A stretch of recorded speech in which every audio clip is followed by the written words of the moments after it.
আমি যে স্থানে দাঁড়িয়ে আছি এখানে আন্ডারগ্রোথ হিসাবে অনেক উদ্ভিদ জন্মেছিল। এখন এই আন্ডারগ্রোথটা পুরাটাই কেটে দেওয়া হয়েছে, কিন্তু তবু থেমে নেই। এখানে বেশ কিছু উদ্ভিদ জন্ম নিচ্ছে কেটে দেওয়ার পরেও। এই যে দেখেন এখানে ম্যাকারাঙ্গা কেটে দিয়েছে, তারপরেও আবার সে শাখা দিচ্ছে। ছিটকি আছে, সেই ছিটকি আবার জন্ম নিচ্ছে। বিভিন্ন রকমের ঔষধি উদ্ভিদ যেমন ভাইট আছে, যেটাকে বনজুই বলা হয়, কেটে দিয়েছে তারপরেও জন্ম নিচ্ছে। বিভিন্ন রকমের উদ্ভিদগুলি এখানে প্রাকৃতিকভাবে জন্ম নিচ্ছে। প্রবল প্রাণশক্তিপূর্ণ একটা উদ্ভিদ।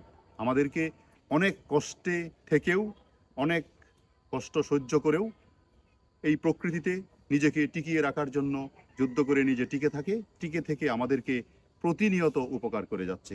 তার একটা প্রমাণ হচ্ছে এই যে দেখেন আন্ডারগ্রোথের সব কেটে দেওয়ার পরেও তারা আবার নতুন করে সবুজ কিশলয়ে গজিয়ে সবুজ পত্রপল্লবে সুসজ্জিত হয়ে উঠছে।